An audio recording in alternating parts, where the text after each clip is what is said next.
Joined now by Edwin F. Ackerman, professor at Syracuse University, whose piece in New Left Review is entitled The Amlo Project. Edwin, thank you so much for coming on today. Yeah, thank you for having me. So, Edwin, let's start at base level here for large American audience. Might not be, some people might be watching from Mexico, but who is Amlo? Andrés Manuel López Obrador, I guess is how you say the full name. And how did he rise to power in 2018? He's about to be term limited out in 2024. So but a president who has been definitely left of center, and I think a lot of people view him as a leftist success story. Right. He has obviously a very long political history. He's been a sort of staple of Mexican politics, I would say, since at the very least the year 2000, depending on how you're counting. That's when he became mayor of Mexico City. And he's ran for the presidency 3 times, winning the third time, and has always, in one way or another, sort of flown the flag of anti-neoliberalism, or critiques at the very least of the neoliberal turn. I think that would be the sort of more consistent element throughout the years that has identified him. The victory in 2018 was a rupturous moment. It came after 2 very difficult runs, one in particular in 2006, in which he claimed, at least from his perspective, that there had been fraud. And by the time that he won in 2018, there had been a significant crisis of representation with all the mainstream parties of the period. So he won by really big margins. So from the beginning of his presidency in 2018, he's had a significant amount of let's say, political capital or legitimacy that he's maintained or worked with throughout his tenure. And he's maintained a very high popularity rating within Mexico. And when he did win in 2018, he had like a massive lead over his closest contender. And he's basically essentially maintained a popularity throughout his entire presidency. Yeah, he has. I mean, if you so yes, in the actual victory of 2018, he won by 30 points in a 4-way race. So that's wow. A gigantic margin. And he's maintained the popularity at around the mid-60s, depending on how you're counting, if you average it out. Now, there's some interesting sort of elements to that trajectory, because it hasn't been exactly at that level throughout the years. There was, for example, a significant dip at the very beginning of the pandemic. So in the summer of 2020, for example, that was his lowest point. So part of the story is, yes, on the one hand, retaining that level of support, but also coming back from that dip during the summer of 2020 when the pandemic started. His party, Morena, he founded it, if I'm not mistaken, right? What's the party's history? What are the planks of the party, and what's its future post AMLO? Right. So it's a very recent party, founded in 2014 as a party. It existed as a type of social movement organization before that. AMLO himself, as I was saying, has this long political history. He began in his first experience with party politics was as a member of the PRI, which for people who might not be familiar with, is a party that stayed in power in Mexico throughout most of the 20th century. Was a party that was the heir of a revolution at the beginning of the 20th century. Over the course of the years, becomes authoritarian, and eventually also presides over the neoliberal turn. But during most of the 20th century, it essentially presided over a mixed economy, a Keynesian economy. And it's in that period in the 70s in which AMLO, as a 20-something-year-old, joins that party. That party was then going to have a significant split to the left. Its left flank broke off in the late 80s, precisely as the party leadership was making a full conversion into neoliberalism. The break in the 80s produced a party called the PRD that is still around, even though it's a sort of tiny little party. That's where AMLO really comes to the center stage at the national level. He becomes mayor of Mexico City under that party. He breaks from that party in 2012, 2013, as the party tries to move to the center under a label that party leaders at that period called responsible left, quote unquote, which meant basically signaling that they were not radicals, that they were willing to compromise with the neoliberal center, etc. He breaks with them in 2012, forms this organization that would later become a party. So it's a very new organization. In fact, many of its sort of institutional elements in terms of rules, internal rules of operation, how to choose a successor. That's one of the big issues that's going on as we speak.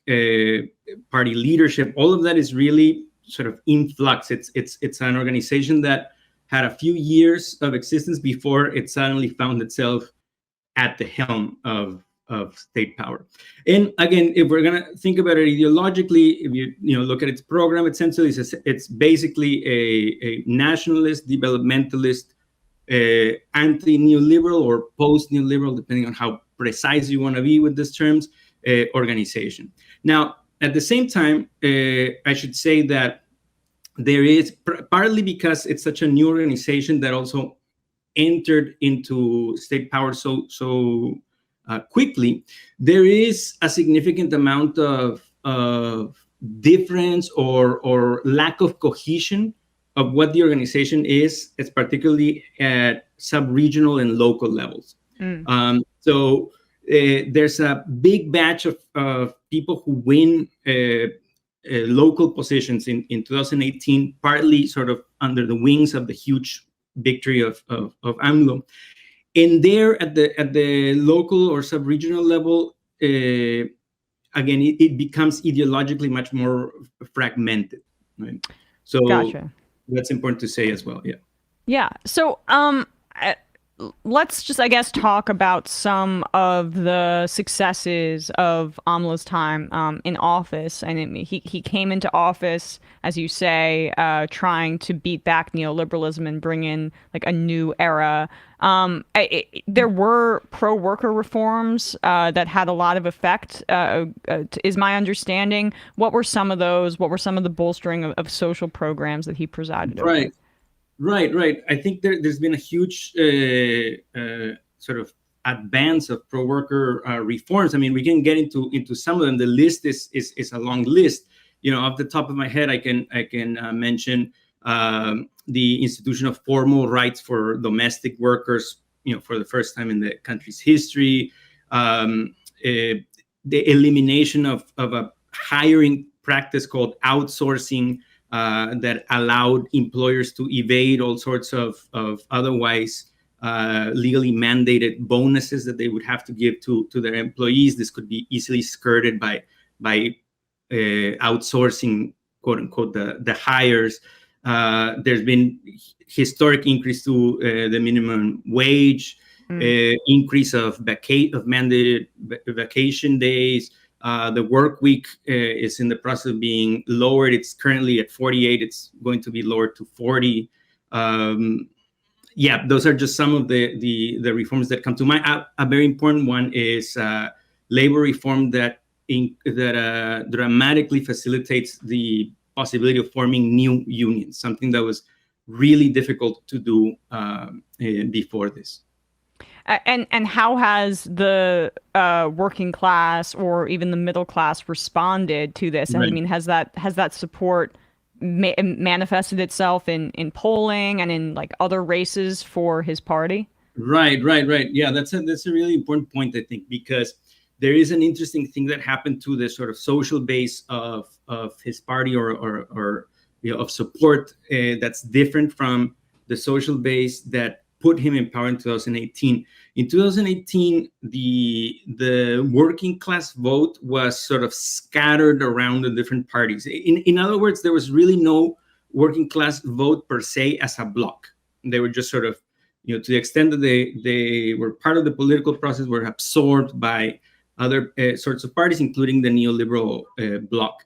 And interestingly, even AMLO's 2018 victory was partly with the support of the credentialed middle classes, sort of university trained sectors. Right? Over the course of his presidency, there's been this transition in the change in the base, in the composition of the base, where it's become a much more working class popular base, and the credentialed middle class faction sectors have some, at least, not all, but some at least have abandoned their support for him. So you have this transformation of the underlying social base of the party, and I think the growth of support from the working classes, the informal sector, which is a very important sector in the country, in fact, might be the majority of the country, depending on how you're counting it. So the working class in the classic sense, the informal sector, and the peasantry, the countryside, those are the real bastions of support in the present. And the business sector, not surprisingly, and perhaps surprisingly, credentialed middle classes are on the other end. Right? They represent the growing opposition. Well, and in terms of the opposition, like, how has the business sector responded to some of these reforms? Right. There is, of course, a big backlash from the business sector.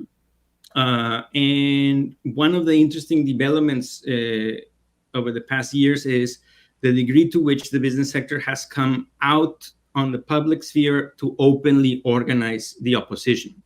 So partly as an effect of the huge margin of victory in 2018, all the other parties that had dominated politics throughout the neoliberal period were suddenly, reduced to tiny parties.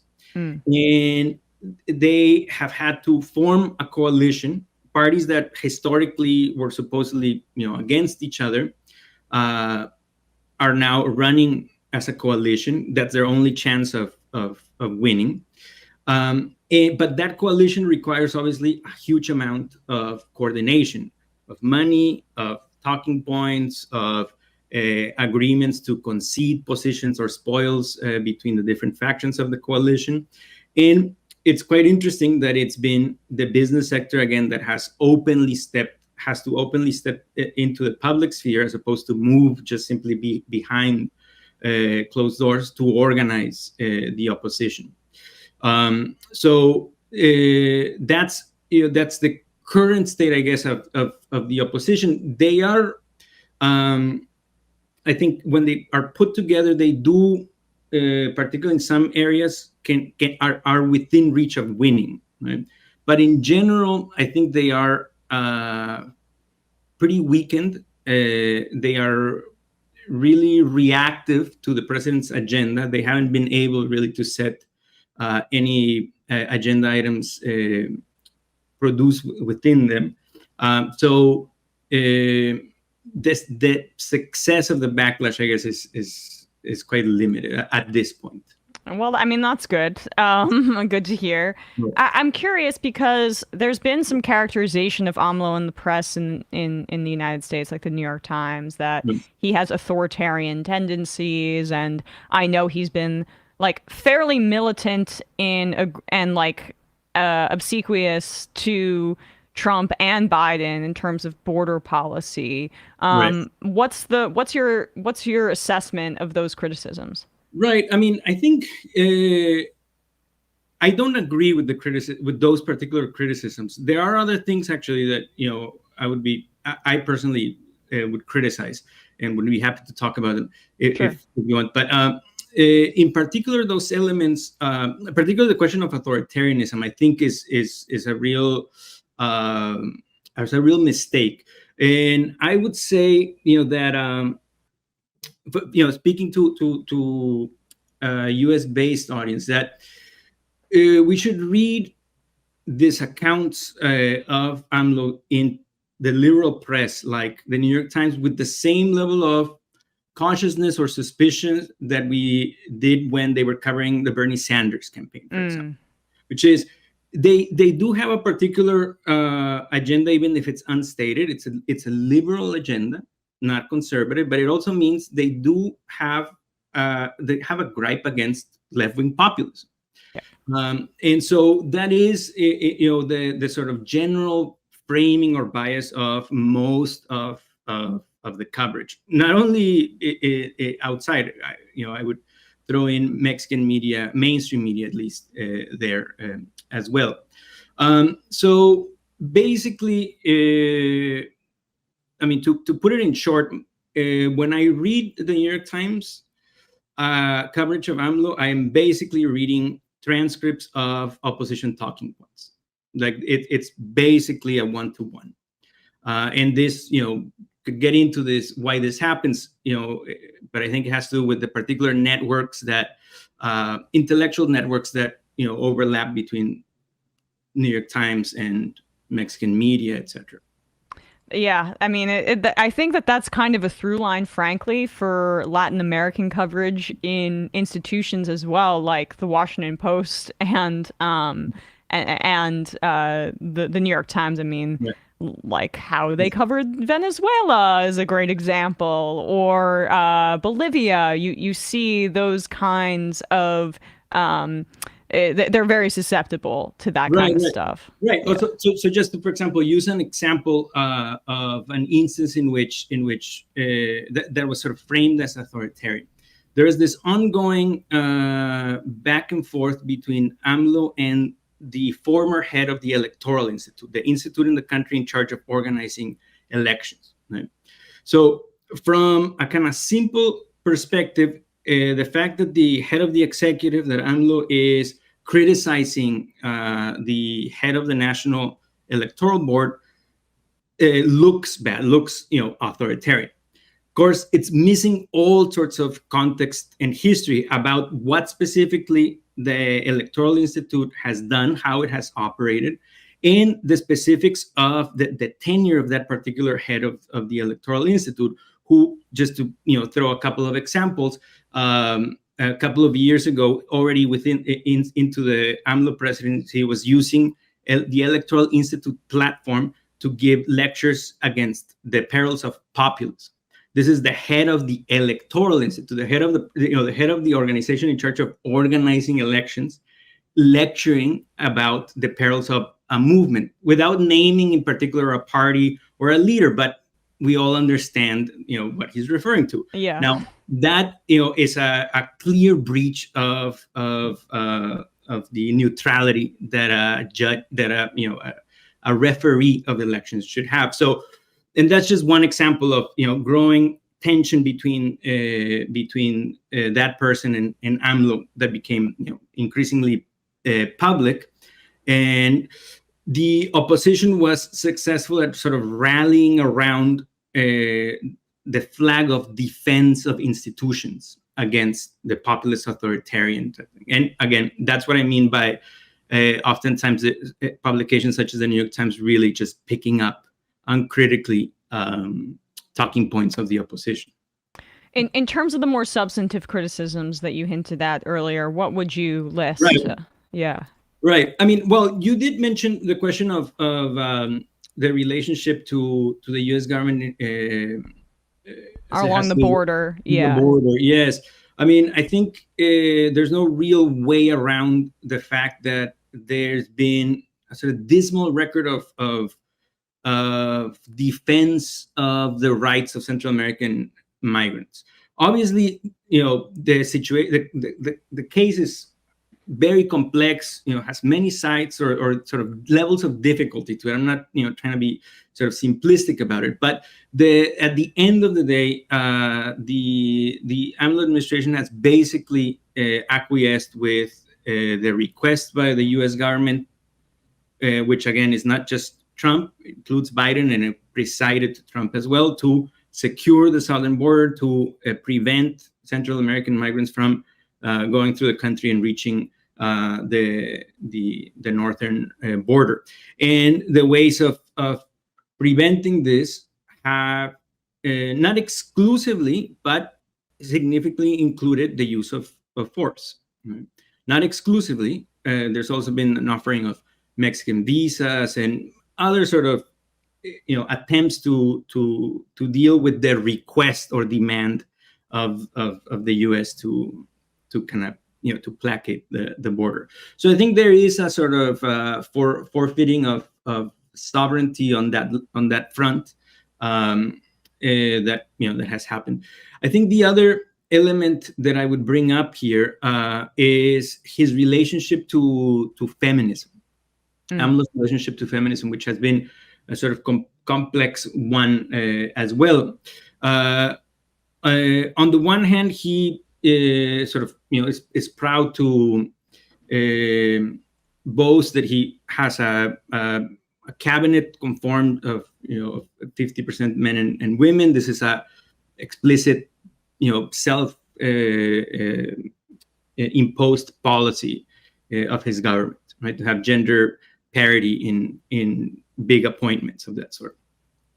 But at the same time, there has been this very important and very militant movement of women and feminists, street mobilizations, particularly around the question of femicides, right? Which is an issue, obviously, that precedes AMLO, but continues into his presidency.